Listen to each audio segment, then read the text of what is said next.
Hello, this is Faith Winters, and today I'll be talking to you about familiars, both the history as well as the current use of familiars. So let's start with the history.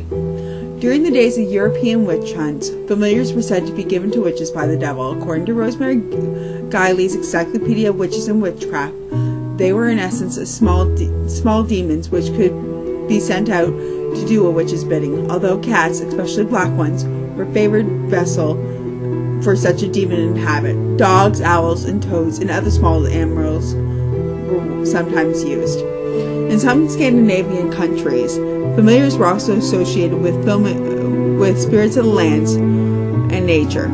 Fairies, dwarves, and other elemental beings were believed to inhabit the physical bodies of animals. Once the Christian church came along, this practice went underground, because a spirit other than an angel must be a demon. According to the witch hunt era, many domestic animals were killed for their association with known heretics. During the Salem witch trials, there's a little account of practice of animal familiars.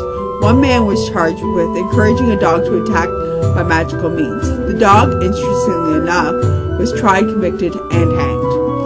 In the days of widespread persecution of witches, every witch was believed to have a familiar and a close animal companions that were sometimes considered proof of the person being a witch.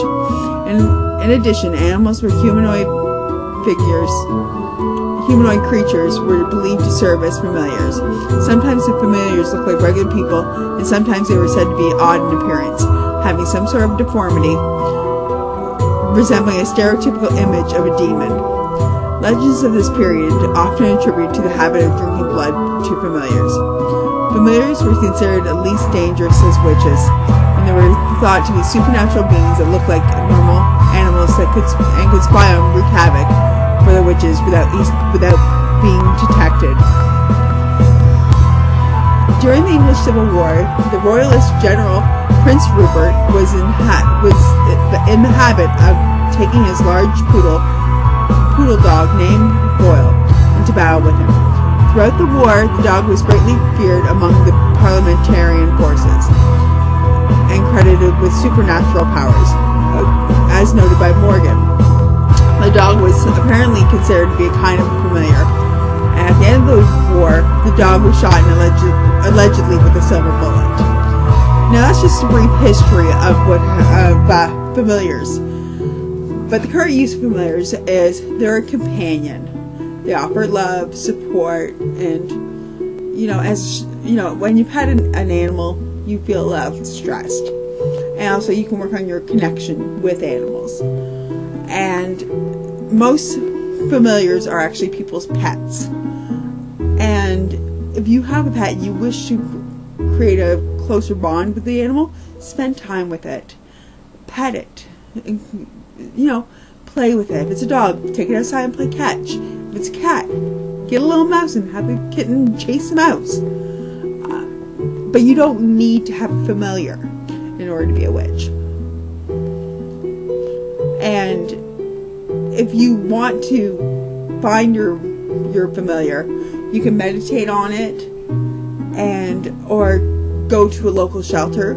Please adopt animals. And go to the shelter and interact with animals. It doesn't have to be a black cat. My cat's not black. He's a tabby. He's a brown and white tabby. And, it doesn't have to be a stereotypical black cat. But I know a lot of witches do like to have a black cat. But you don't need to have a familiar. But if you choose to have one, remember, it's an animal. It needs to be loved, protected, provided for, and cared for. So, blessed be, and have a good one. Bye.